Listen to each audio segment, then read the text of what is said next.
Que a graça do nosso Senhor Jesus Cristo, o amor de Deus e a comunhão do Espírito Santo estejam com todos e todas vocês nesta manhã.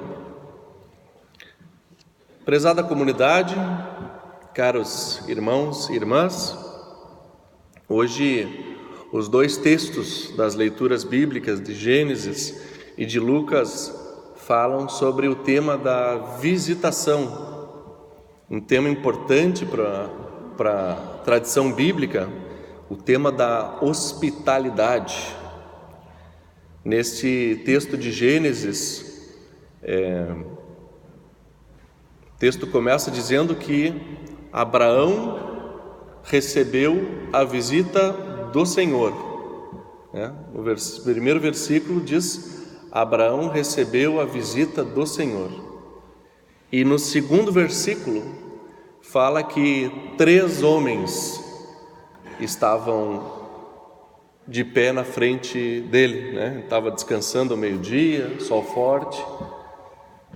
Então o primeiro versículo fala que é o Senhor que está visitando, e no segundo versículo fala que aparecem 3 homens na frente dele. Provavelmente eram 3 viajantes. O Abraão vivia nessa região chamada de Canaã aí, que é meio que um corredor migratório. Ali sempre tinha pessoas que vinham do norte da África para os países da Ásia, ou o contrário, da Ásia para o norte da África. E então era uma zona, parecia a BR-101, assim, sabe? Sempre tem um movimento de gente para cima e para baixo. E ali estava Abraão quando chegaram diante da sua tenda 3 homens. E o Abraão percebeu que se tratava da própria presença do Senhor na sua vida. E ele não fez pouco para agradar, Propôs que descansassem, deu água para que lavassem as mãos, relaxassem um pouco, pediu para Sara preparar 10 quilos de farinha de pão. Eu fiquei pensando nisso, 10 quilos de farinha de pão, é pão, Ele ia fazer uma grande refeição com aqueles visitantes, preparou coalhada, tirou leite fresquinho e indicou então para o seu servo lá que fosse buscar o terneirinho mais tenro, ou aquele que eles acreditam que seja a carne mais macia, nós vamos fazer uma grande festa. E aqueles homens aceitaram, a acolhida de bom grado, se refestelaram com aquela refeição boa e deixaram uma promessa. Antes de ir embora, eles deixaram uma promessa dizendo que voltariam em 1 ano. E quando eles voltassem, Sara estaria grávida. Você sabe da história do Abraão e da Sara, que a Sara não podia ter filhos, e até a velhice não havia se confirmado aquela bênção que Deus tinha dado a Abraão quando mandou ele sair da terra dele e ir para Canaã. Ele não tinha ainda aquela grande descendência que havia sido prometida por Deus. E o engraçado é que depois, na continuidade do texto, diz que Sara estava atrás da porta, assim, escutando os anjos fazerem essa promessa, e ela ouviu aquilo e riu, Inclusive ela mudou o nome dela, porque antes era Sara, virou Sarai, ou foi o contrário, acho que foi isso, porque era Sarai e virou Sara, isso. E Sarai significa Sara riu. Então, a partir dali, ela mudou o nome dela. No Antigo Testamento tem muito dessa cultura da troca de nomes, Quando a gente recebe a visita de Deus, quando a gente se encontra com Deus, a gente muda de nome. Na verdade, para nós é assim também, A gente não diz que no batismo a gente ganha um nome de batismo, É um novo nome, é uma nova identidade, uma nova pessoa que surge cada vez que nós nos encontramos com esse anjo do Senhor, né? Que no caso de Abraão e de Sara se manifestou como 3 viajantes, 3 imigrantes que passavam pelas suas terras. Esse tema da visita, esse tema do imigrante, este tema do refugiado, este tema do estrangeiro que vem às nossas terras, é um tema muito importante dentro da tradição bíblica.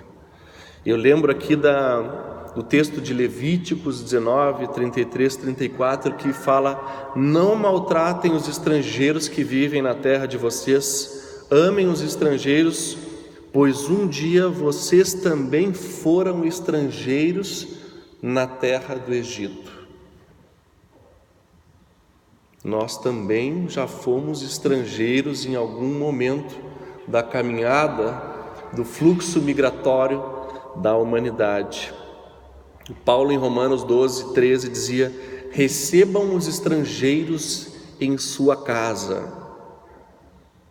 Mateus 25, Jesus fala no grande julgamento final, ele diz: eu era estrangeiro e vocês me receberam.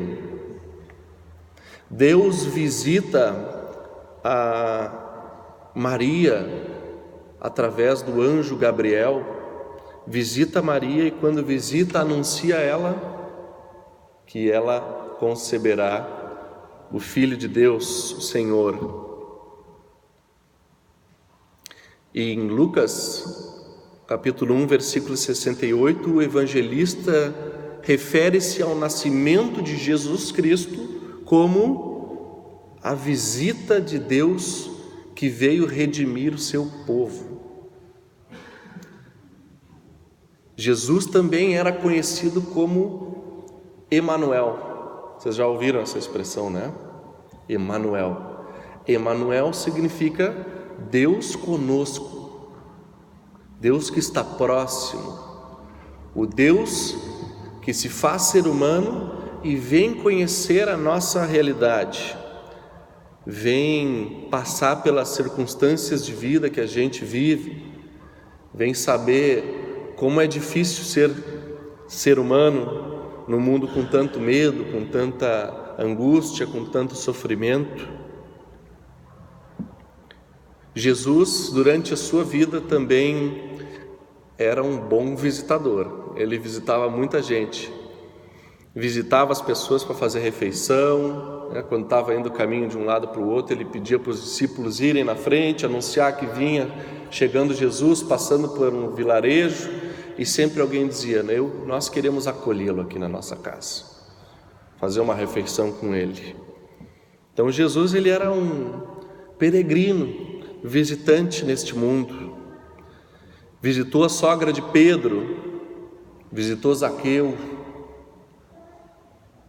por fim visitou nesse nosso texto do Evangelho há o relato da visita que ele fez a Marta e Maria, filhas de Lázaro, que era um grande amigo seu. Nas suas visitas, Jesus curava, Jesus perdoava os pecados, Jesus falava do amor de Deus, ouvia as pessoas, acompanhava elas no seu sofrimento.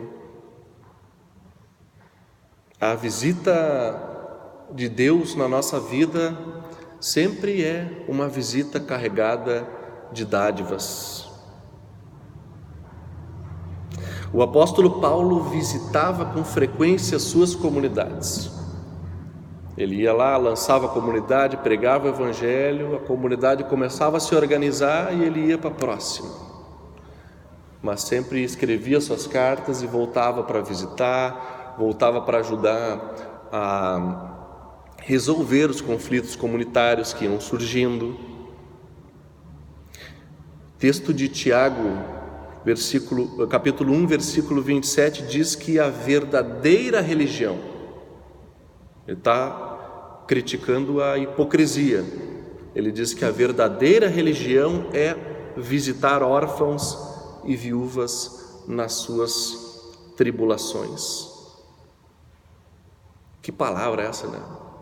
A verdadeira religião, ela se revela no fato de que nós, como igreja, visitamos. Que identidade é essa, né? Essa identidade de igreja que carrega o sinal da graça e do amor de Deus, que vai até o encontro das pessoas, quer acolher a todos que chegam. É sempre um desafio a gente pensar se nós estamos sendo uma comunidade hospitaleira, se nós estamos sendo uma comunidade que recebe bem aqueles 3 anjos que passam ali na frente e que chegam perto da gente, né? Será que nós estamos fazendo tudo aquilo que o Abraão correu para fazer, para receber essas pessoas, que não são as pessoas que a gente está habituado a conviver, né? Mas são pessoas novas que passam por aqui, que entram na nossa casa. Estamos sendo esta comunidade inclusiva? Como estamos recebendo as pessoas na nossa vida? O coração da igreja, sabe que o coração tem 2 movimentos, né? Um é o sistólico e um é o diastólico. Falei certo aí? Se eu tenho pessoal que entende de medicina, né? Um fecha, um abre, né? Um fecha e um abre. Assim ele oxigena o sangue e bomba o sangue. Um movimento de para dentro, um movimento para fora. O coração da comunidade cristã, ele é caracterizado por este fluxo em 2 direções. Primeiro, Jesus Cristo diz: vinde a mim, todos que estáis cansados e sobrecarregados, que eu vos aliviarei. Nossa comunidade, nossa igreja, a nossa identidade cristã é composta por este vinde. Vem.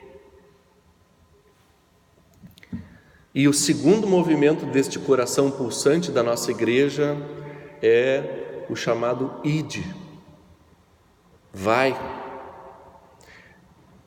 Jesus, no final do Evangelho de Mateus, ele fala lá, né? Ide, portanto, e fazei discípulos de todas as nações,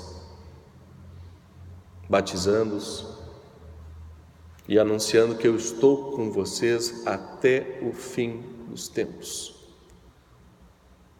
Nossa identidade cristã é profundamente marcada pela nossa disposição hospitaleira, nossa capacidade de receber bem as pessoas, mas também a identidade de quem vai e de quem visita e de quem espera ser bem recebido pelas outras pessoas.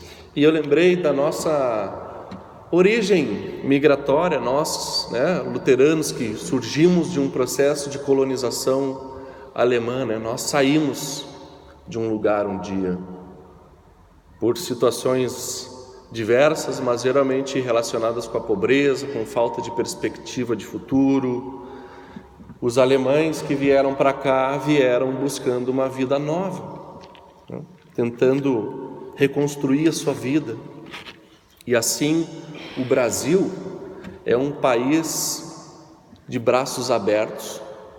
Nós recebemos, quando eu falo nós brasileiros, eu penso também, né, no povo nativo deste país aqui, os indígenas, que receberam de braços abertos os portugueses, os africanos, depois vieram os italianos, os alemães, os poloneses, os japoneses, os russos, e agora mais recentemente os haitianos, os ganeses,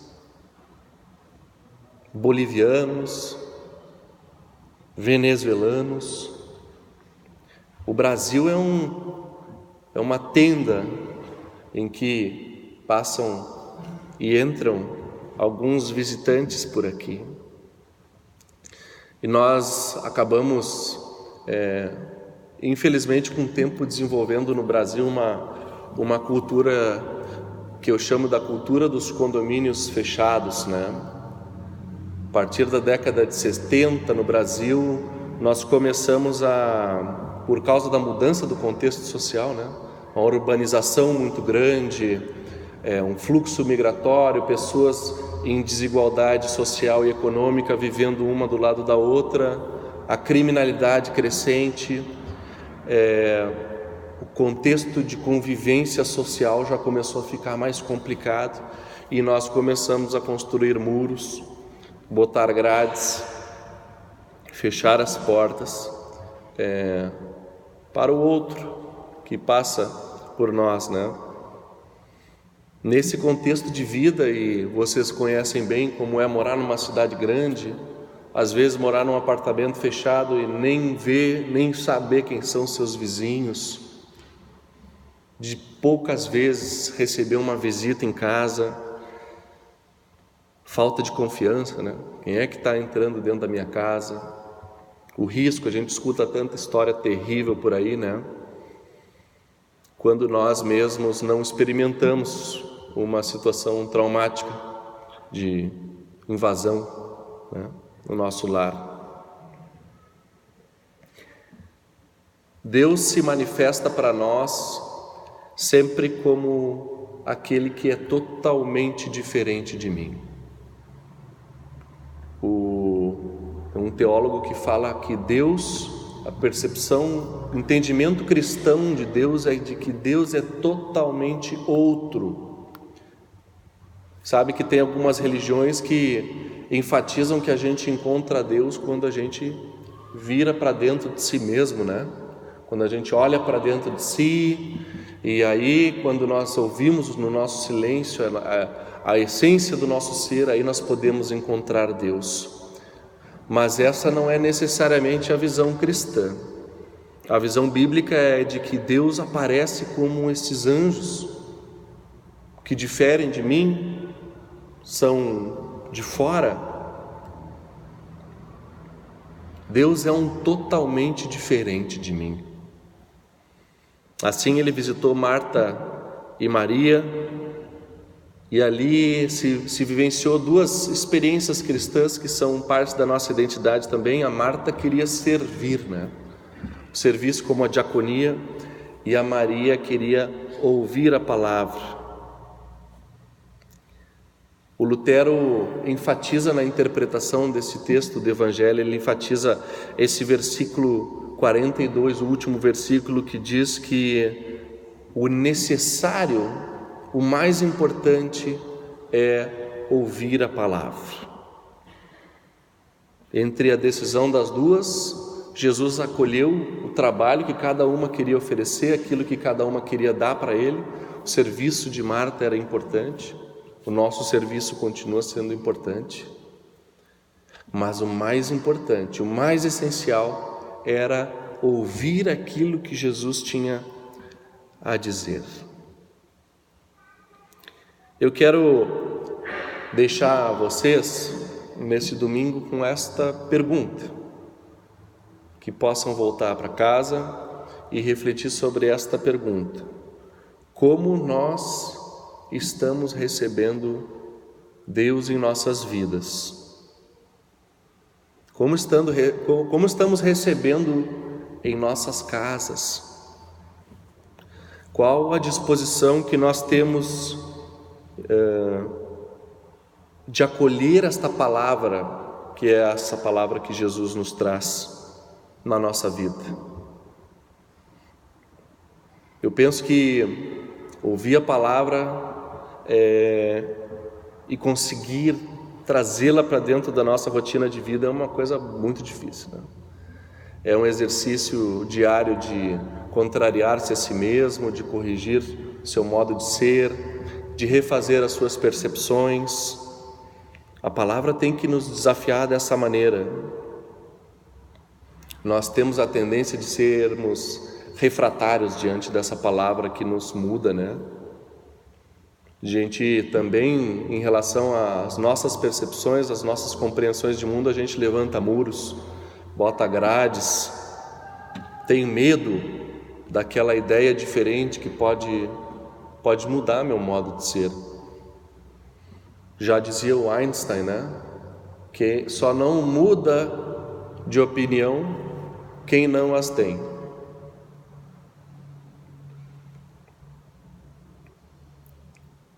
Deus se manifesta para mim como aquele e aquela que diferem de mim. Deus se manifesta para mim como aquele totalmente outro, aquele visitante que está passando pelo meu caminho. Recebê-lo em nossa vida, recebê-lo em nossa comunidade, sempre significa a possibilidade de recebermos bênçãos. Sara e Abraão receberam a bênção do anúncio de que teriam finalmente a sua descendência. Maria recebeu a palavra de amor, aquilo que é o mais importante para a sua vida. Que nós possamos ser como comunidade, bons anfitriões, hospitaleiros, e individualmente, cada um de nós, que nós possamos acolher Deus em nossa vida, como este diferente que nos interpela e nos desafia. Que assim possamos ser. Lâmpada para os meus pés é a Tua palavra, Senhor, e luz para o meu caminho. Amém.